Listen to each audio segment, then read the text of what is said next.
Contrary to what you might have heard, this guy is not falling. This weekend stunk, but we're going to explain why there is still a lot of hope for the Cleveland Guardians, why you should not give up all belief in this team, why you should not think that they are dying so other teams can find success.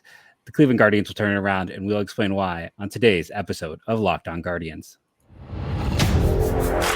You are Locked On Guardians, your daily podcast on the Cleveland Guardians, part of the Locked On Podcast Network, your team every day.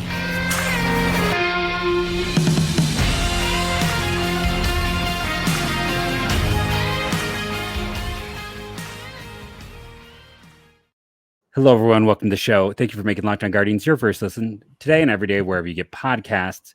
Over there is Justin, and I am Jeff. A quick COA here at the start. Well, I don't think COA is even the expression I want. Friday show.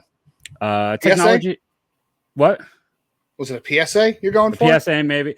Whatever it is. Friday show, we had massive tech issues across the board. I was getting extremely frustrated. I couldn't even get Cam to work properly. I did have an error in the mock draft. I am going to do a quick, 10 to 15 minute video that is going to, I'm not going to sit here and re-explain picks. You can go watch that video if you want that, but I will explain the pick I skipped, even though I had, everything in front of me. I have my preseason mock is what I was going with in front of me. I messed that up. And then for the lateness of it, I started uploading at like 12:30 my time, 1:30 your time, and for whatever reason, it just wouldn't upload. And then my computer would go to sleep and it would stop uploading. And then my computer, so I checked about 4 times and it wasn't until the morning. So I just want to apologize for that. That is not how we operate. It's all on me. Don't blame Justin.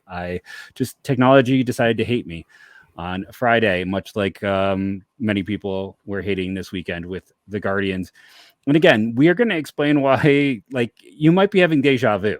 This is a very similar situation to a year ago. And anyone who is writing off this team right now, again, we are barely into the second game of a football season. Calm down. There are reasons for optimism. But this weekend was terrible. But it is kind of funny because if we think back to a year ago, remember when Boston just ate their lunch early on before Boston completely fell apart? This reminded me a little bit of that. Yeah, Cleveland went 9-12 last April. And even though it wasn't a good month, they had some good moments, and I'm going to talk about this later in the show. They moved on from Mercado. They moved on from Zimmer. They moved on from Bradley. That opened the door for some good things to happen, and I think we have seen the similar signs this month, even if they didn't want to do it. So I'll talk about that later in the show, so stick around for that. Yeah, there are some positive things. It wasn't a pretty month by any means. April is all about survival, right? Unless you're the Rays are just going nuts, even though they had a miraculous loss to the White Sox on Sunday, who broke a 10-game losing streak, and they're a giant mess. It could be worse. You could be the White Sox. And they lost on Sunday. It's a bleep show in Chicago right now. The Twins, like I said, even Tampa Bay going 23-6, they're only 3.5 up in their division. Cleveland's 3.5 back. So, everything's not left for dead, and the pitching is getting better. There are other things to work out.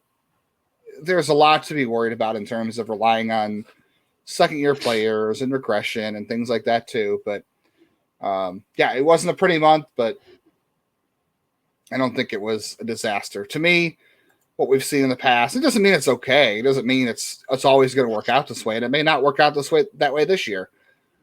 But April is often a lot about survival, and I would say the Guardians survived April. They did not lose the division. They didn't pull a Kansas City. They didn't pull a Chicago. I don't think Chicago's lost the division. They could get hot, but it looks like a mess.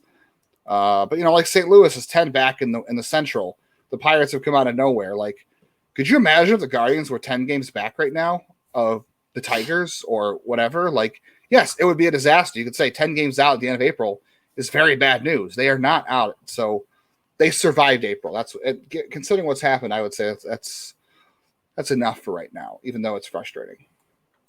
No, I agree. I think that's really kind of what we're looking at with all of this. Is it's extremely frustrating, but there are too many people who just want to put a fork in this team, and I find that frustrating as well.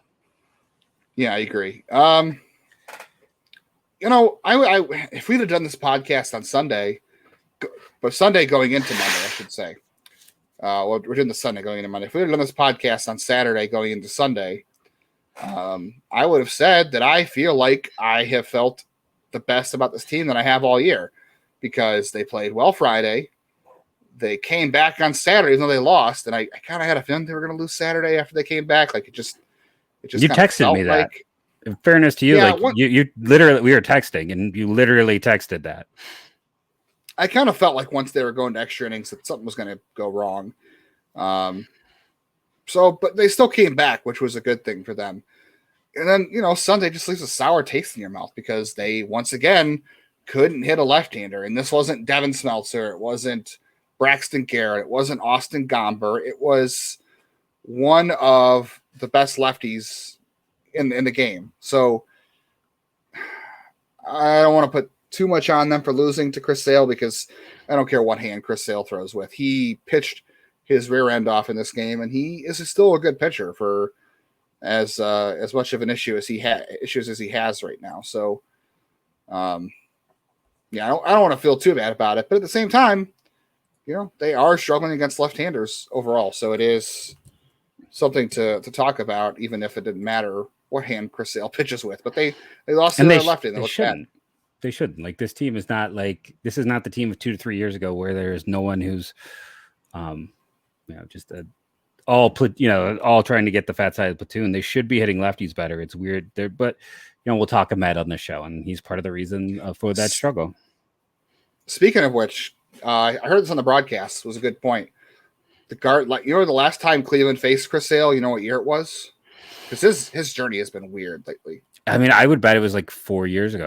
I would really honestly say like 2019. It was 2019 the last time the Guardians. Well, and I listened to the Boston broadcast, so I can't. I did not. Yeah, off the top of your cup. Here's the lineup Chris Sale faced last time he faced Cleveland: Francisco Lindor, Oscar Mercado, Carlos Santana, Franmil Reyes, Jose Ramirez was hitting fifth because remember, this is 2019 when he was still trying to come out of that disastrous end of 2018. Roberto Perez, Jason Kipnis, Greg Allen, Tyler Naquin. That was the starting lineup. So there is literally one player still here from the last time Chris Sale. This is a whole new team. Even the pitchers, Mike Clevenger, somebody named Josh Smith pitched in that game for Cleveland. Adam Simber, Tyler Clippard, Nick Whitgren. This is a whole new team that Chris Sale has not ever seen before. So that's just wild to me that happened. But no shock they lost to a lefty. But Chris Sale was good. Give him some credit. I mean, I know people are like, I don't want to tip the cap to anybody, but Chris Sale was good, and he's still a talented pitcher, as frustrating as it was. I think the more frustrating thing, Jeff, is I feel like this bullpen is leaving the door open quite a bit. I know people are going to want to talk about Clase. We're going to talk about Clase. 99. Actually, I mean, he wasn't great. He made me nervous with every pitch. Yeah, but he wasn't bad. Got through it. Stefan was good Friday. Everything Friday looked great. Bieber won 7, even though it wasn't like his greatest start ever. He got you 7. Stefan was good. Clase was good. But then Saturday, the bullpen wasn't great. Curry saved the day a little bit. The offense came back, but the bullpen kind of bullpenned again. And then Sunday, the bullpen just let things get spread out against Boston, and it wasn't pretty. I mean, I was going to say it for later in the show, but later in the show we'll do a bullpen confidence check-in. But right now, I feel like the bullpen is I don't want to say it's taking on water, but I feel like there are some leaks that probably need to be plugged. Yeah, it's again, people will probably get tired of me saying this, but it's very similar to me with last year. Like Nick Sandlin, not very good. And remember, he wasn't good at the start of last year either until he had that. He didn't even get fixed in the minors. He wasn't even down there very long, but for whatever reason, that quick jaunt down there, he came back a different guy. 99 wasn't up at this time a year ago, so it's you're not pitching with the same guy that he was. It's at this time a year ago, your most consistent reliever was Eli Morgan, and people had concerns with Emmanuel Clase getting hit too much. So again, it is very deja vu to me. We'll get into that, but yeah, I'm not feeling too great outside of 2 to 3 guys in this pen. But at the same time, I'm like, Henches is, hopefully back soon. Did we get a formal report? The original thought was maybe even this weekend he'd be traveling, right? Yeah, he was supposed to pitch Sunday for Columbus, and then the game got rained out. So I don't know. They might just skip his final appearance and say, okay, come beat us in New York, or then maybe they want him to pitch one more time. But the problem is, if they want him to pitch one more time, they got to wait till Tuesday, which means he can't come back till Thursday. So I don't know. We'll see what they do, but probably at least at some point this week. Friday night, real quick before we throw it to break and go to our next segment. I was watching the game and I was like, man, it felt like Bieber didn't have command of any of his pitches. Like he was throwing all fastballs, all cutters, barely saw the slider or the curve. The curve has been a weird pitch for him since 2020. I feel like he really hasn't had his good curveball in a while. But he said after the game that was on purpose. He was throwing the fastball low and spotting it because he felt like all the Boston hitters, or he felt like his last start too, guys are looking for spin early against him, and they're just looking to sit on spin. So he went to the fastball early to get called strikes and get some more quick outs, and it worked. He got in the seventh inning. So it was a weird plan, but it seemed to work. But at first, I was very confused. So it's good to hear that was a game plan, because like Clase, the swings and misses for Bieber have kind of dried up. Which is I mean, that's for the whole team. K rate, be darned. Except for Logan Allen and Tanner Bibee, apparently, and Trevor Stephan. But yeah, at least Saturday, like I said, Saturday was the best I felt about this team all year. The way they came back in that game, it looked like the return of the Gardiac kids. So I don't know. It's the best I have felt about them, even though they lost. It was as good as I felt about them in a while. I thought coming from behind and feeling, and especially when it was the first time Kenley Jansen had allowed a run all season long. I was like, wow, maybe this is the day that Jansen finally is due to allow a run. And they had a good approach. Their approaches all weekend against Pivetta and Bio were both good. Yeah, and Cutter Crawford's been really good this year, and they got to him for only one run. But I mean, was that Brennan, right? Yeah, Brennan homered. That was the one off Cutter. Yeah, and they had a good approach all weekend. Yeah. We should probably take that first break though, and then come back and get into all the fun with this on today's episode of Locked On Guardians.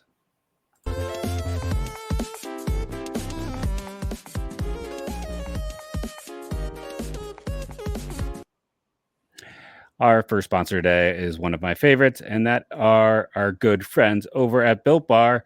I do want to remind you can go to Sam's Club and grab a 13-bar box with brownie batter puff or churro puff being a personal favorite of mine. Or you can go to Walmart. Just make sure you go to the pharmacy aisle. But let's see what they got at Built Bar. Let's ignore the ad read. I know my bosses love it when I ignore the ad read and instead go to the website. Because if you go to the website, you build up points. I build up many points through it. And then you use that promo code LOCKED15 to save 15% on your order. Cookie dough chunk puff. I've not seen a chunk puff before, so that is something fun. The cookie dough is good. I've gotten that before just in terms of the bar. Peanut butter, they do super well. That is there. And, peanut butter puff and peanut butter brownie balls. So go to BuiltBar.com today. Make sure to use the promo code LOCK15 and get yourself a delicious, great for you bar. And this show is also sponsored by BetterHelp. That's BetterHelp, H-E-L-P. I've talked about it. I have someone who is a person who deals with anxiety and depression, and it is hard sometimes to talk when you have those moments, but often the best thing to do is that talk. Find someone you can trust, find someone you can talk to, and BetterHelp is going to put you together with a licensed therapist, and it's entirely online, designed to be convenient and flexible, suited to your schedule. You don't have to go somewhere. You want max comfort when you're dealing with things.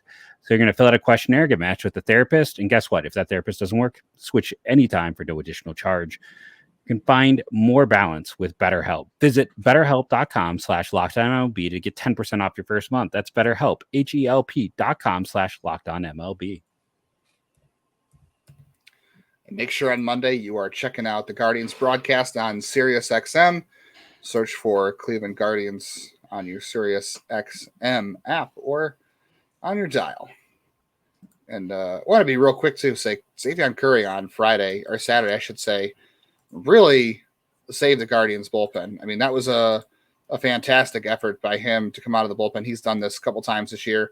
I know he allowed a run, but 4 hits and 2 2/3, a strikeout. Stuff is really playing out of the bullpen. And I don't know how many times has he come in this year and whoever it has been, whether it's been Plesac or Gaddis or whoever else is not making it long in a start. I feel like Curry has come in and just given the team a chance to come back, and that's what they did Saturday because De Los Santos was great, even though Karen Check was a little shaky. He got the job done. Morgan, that Eli Morgan inning on Saturday, I feel like was the most stressed out inning of the year. Like watching that was like, wow, I just didn't think he was gonna come through. He had a walk, he had 2 hits, the bases were loaded, and that was the most stressful inning of the year, I feel like, at some points. And then of course, Clase came in and didn't have a whole lot of luck missing bats, but we'll talk about that. But hey, I'm still pushing for I know he saved the bullpen a little bit, but still pushing for Curry to get that rotation spot. Yeah, where are you going to put him, though? I guess that's my whole thing. Now that you've caught up the other two. Stack. Well, I mean, once guys get healthy, which, I mean, supposedly figure it out when they get healthy. Do what's best for the team right now. I'm not opposed. I don't think they're going to do it. Not that Plesac did anything to cement his position over his last few starts. That is for sure.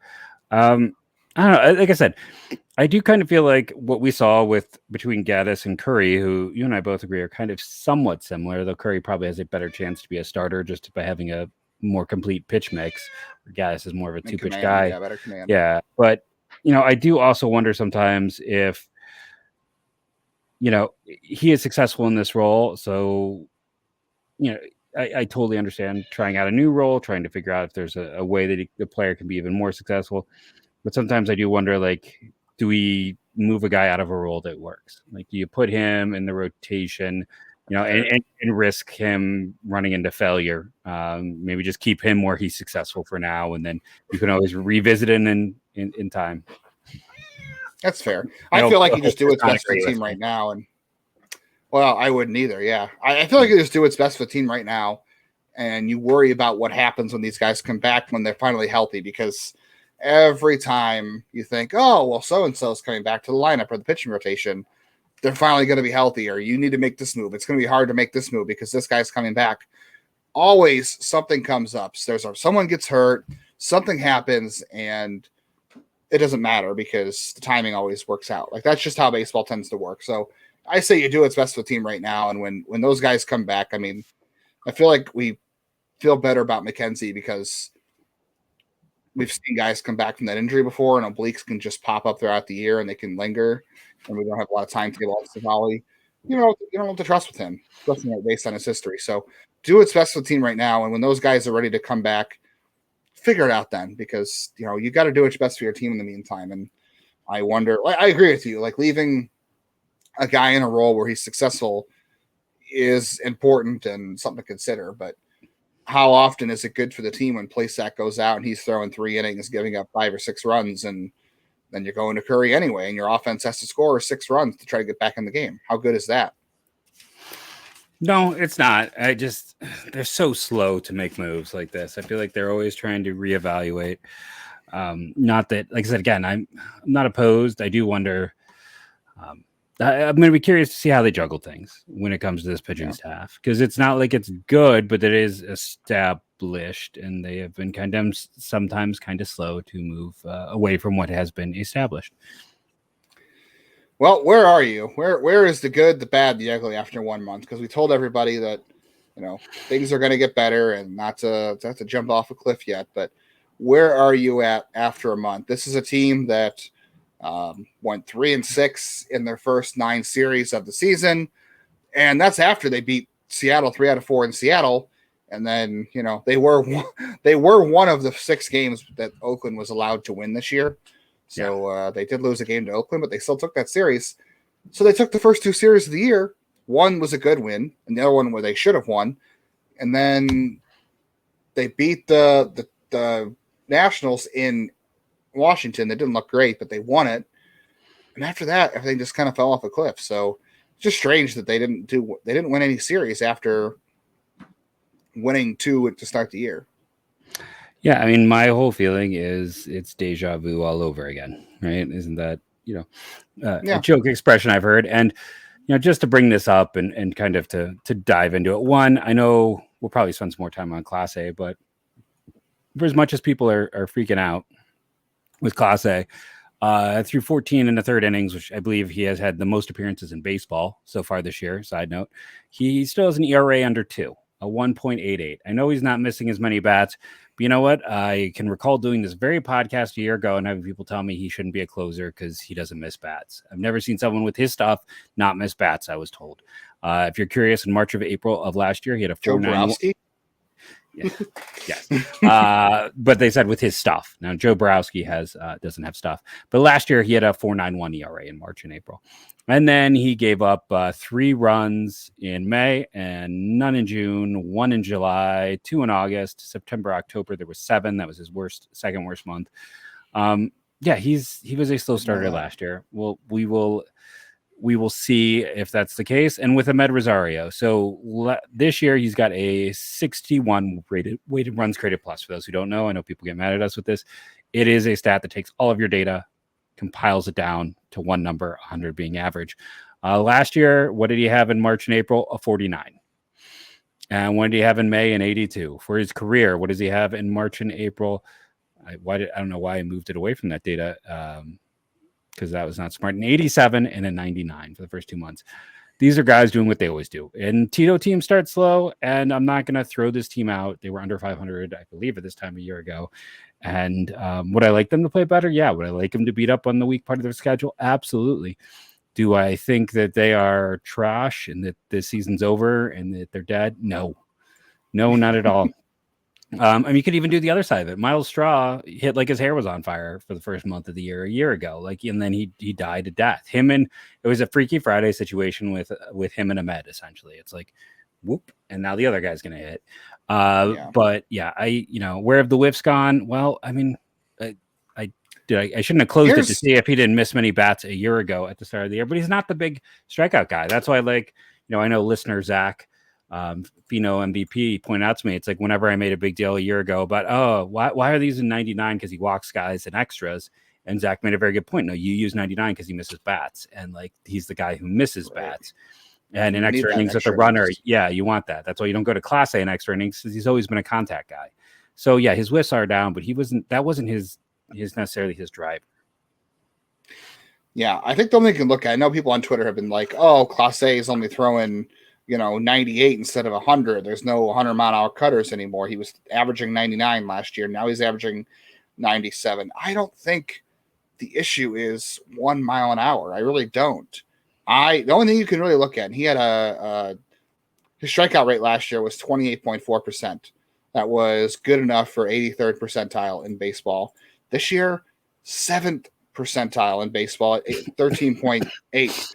The walks are a little up, which is concerning. But the only thing you can really look at, and I know the Guardians have asked him to pitch up in the zone more because they think he's going to miss more bats. And I kind of wonder, I'd have to look at the data, but does he have a harder time throwing to the top of the zone? Like naturally, is that what's hurting him is trying to make that adjustment? The launch angle for hitters against him have gone from below 1 to 5, which, hey, 5 is still not a good launch angle. Let's be honest here. Yeah, it's not optimal, so it's still not good, but it's higher than it was a year ago. But I don't know. I keep looking at the pitch clock for Clase. Like last year, between pitches, he was taking 22 seconds with the bases empty and 26 seconds with runners on base. This year, with runners on base, it's 17 seconds because of the rules. And with bases empty, it's 16 seconds. I can't help but think that is a lot of what's going on here. And I think he'll be fine. I think he will get used to it because he's going to have to. But I can't help but wonder if that is kind of the big picture here of what has happened to him so far. Yeah. Maybe that's just a confirmation bias sort of thing. I'm not 100% sure on this, but that's my guess. No, we should take that break and then flip back around to discuss more of our feelings kind of on this team this weekend this year.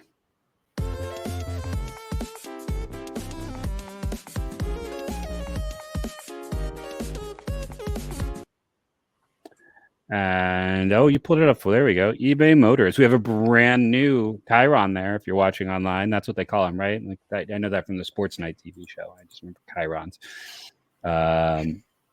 For a championship team, it's all about making sure every player is a perfect fit. It's the same when it comes to your vehicle. Every part needs to fit just right. So next time you need parts and accessories, head to eBay Motors.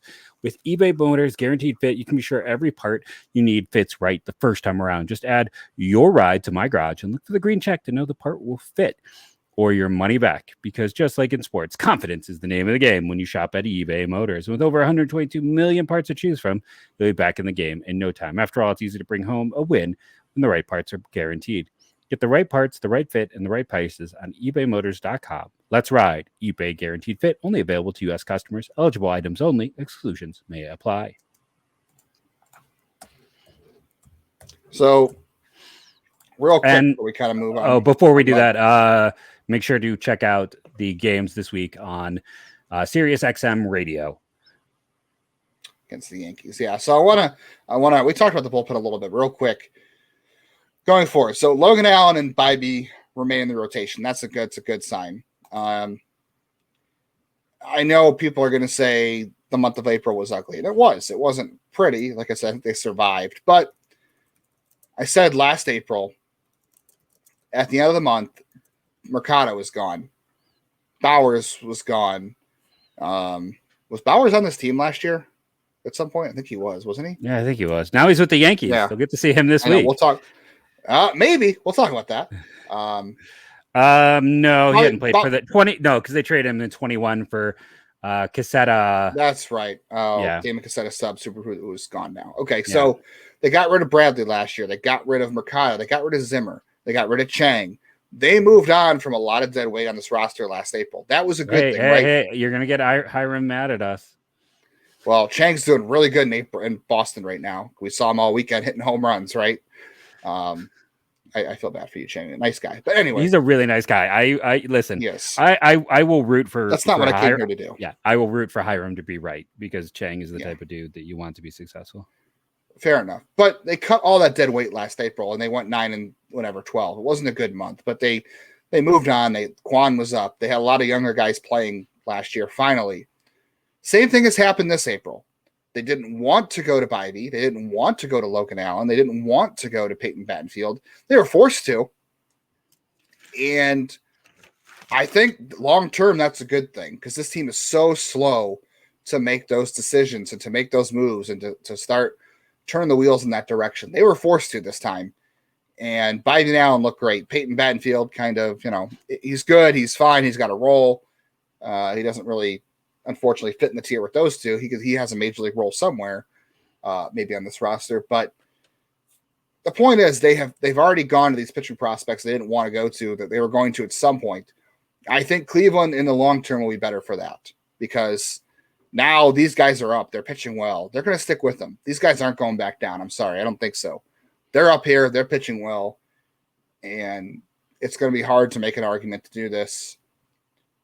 I think they'll be better for it in the long term. Was it ugly in April because of the injuries and they didn't want to do it? Yes. But I think over the course of the season, this will wind up being a good thing because it got these two pitchers up here. And now you feel like Bieber and McKenzie and Bibee and Allen as your four and figure out the fifth later. Those four are going to get you through good points of the season. The offense will come along at some point, and hopefully the bullpen will us too. And I just want to say one thing. Like I've seen a lot of people who comment online about like saying it's silly when I talk about the Super 2 stuff. Money matters, and if you're paying a guy more early, then he's going to make more down the line. So will they just run? Will these pitchers be here and stay? They could be. If they're moved down, it is through that. And if you think that team doesn't boil that into their conversations, then you're naive. That being said, right now, the Logan Allen and Tanner Bibee clearly give you your best chance to win. So it hurts if they do that, but there is a logic to it. So when Super 2 doesn't matter, Jeff, when you sign these guys to a contract extension. I mean, it would be great if they just announced one of those. Like, I mean, you and I are both like Bibee. Let's just get it done. Like, he seems ecstatic to be here. He seems like I feel like he would at least consider. I could be wrong. I have not heard anything from the family or anything like that, or the agents who helped, when we set up things. But in our interview with him, like, he felt like someone who feels really comfortable here, and that matters. Yep.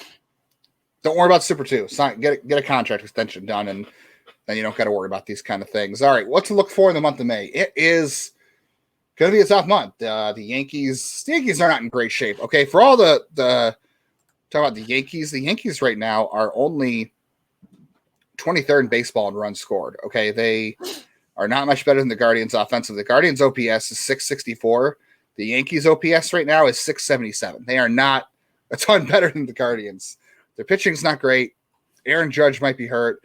Poor Jake Bauers has been rake Bauers in the minors this year. Don't be careful, because the Yankees might have done it again with Jake Bauers like they did with Gio Urshela. He got called up to replace somebody in left field. Somebody got hurt. I can't remember who.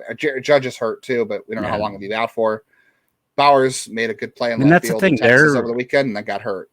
They are so thin. It's the same thing I talked about before with them. And the Yankees fans got very mad in these very comments when I said it. But I mean, come on. When you use it, Jake Bauers, that is a sign that you are thin.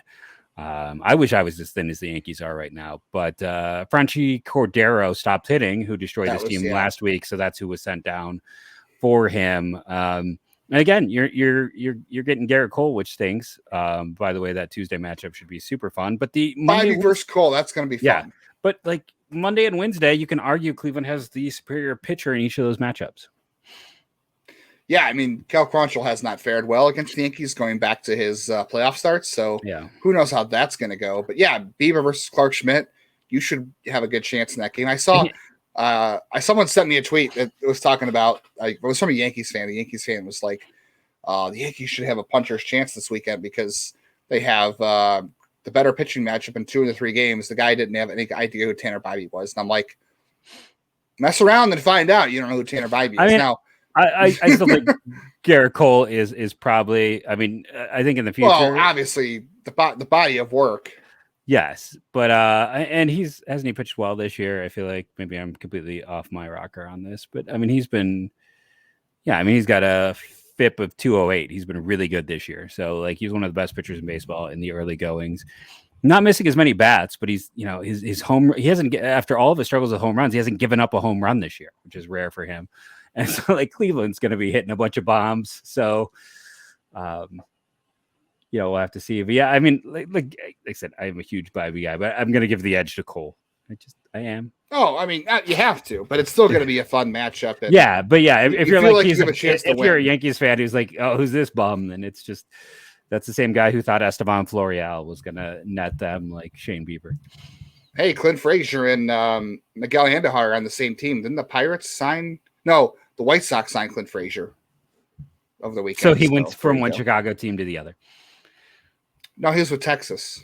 Was it Texas? Oh, it was Cubs the year ago. So it was Cubs a year ago, and he was Jackson. Now he's Clint again. Yeah. Also related to Clint Frazier news, Justice Sheffield released last week by the Mariners. He's only like 28. He's still pretty young, which is wild to me. But just goes to show you, man. Best player from that deal, JP Fireisen. Who's currently hurt, but he has been the most successful. Am I wrong? Just.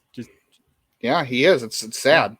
And he was the best player from that trade was Andrew Miller. Let's be honest. Yes, yeah, but he was the 4th piece, and I mean, I thought that was such a rich deal. I'm kind of, it's been interesting to watch.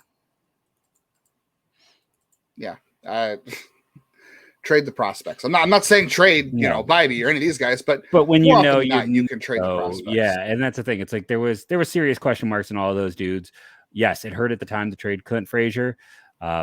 But I mean, his first year in the minors was not great. He did some work to improve and get better. But listen, you and I knew the stories, so we do. For sure. The upside of working in the minors, we know where the bodies are buried, and we knew there was enough stuff with certain players. You just get to find things out. That's the best part. You go every single day. No one can keep their mouth shut about anything, and it's not necessarily people working there, but it's like even the players themselves can let things slip. Where you're like, oh, I don't think you're supposed to say that. So you spend enough time around guys, you get to see stuff, and you kind of know. And that's really what how teams should scout. They should employ bloggers to give them the what they see at the stadium, the inside view. You never know. Yeah. It's gonna be a fun week, though. I mean, Yeah. Domingo Germán's not very good. The Yankees are beat up as they have been. You got Bibee, that should give you a chance. You got Bieber. I feel like this is a series Cleveland should reasonably have a chance to win in. Hopefully, I don't know. It's gonna come down to the bullpen again. The bullpen's got to be better than it has been. That's, to me, the biggest issue. Yeah, and hopefully, we'll get henches. It'll get figured out. Clase will, flip a switch like he did kind of a year ago, and things will settle in. And, maybe Hunter Gaddis ends up being a bullpen savior this year. He's looked good when he's given those opportunities. Maybe it's Curry stays in that role. Maybe, we'll have to see. But they've got, the nice thing is they have options, right? Like if someone fails, the next guy can come up. They do have options. Absolutely. And, hey, maybe we'll see Daniel Spino there before the year ends. Isn't he going to pitch off? I'm kidding. I'm throwing. Him throwing, right? So, yes, that was the infamous tweet. Resume throwing, even though he hadn't. But again, media literacy. Watch where you get things. Thank you all for listening, rating and reviewing, downloading. It helps again. Sorry for the tech issues and just general issues of the Friday show. I will give a bonus video. Go check that out on YouTube if you want a little more information and the full mock. I'm going to still do draft stuff. I still don't have a formal announcement I can make on that. So, but I've got a home once that officially is all put together. Thank you all for listening. Remember to download daily, rate and review, comment, all that fun stuff, and go Guardians, go.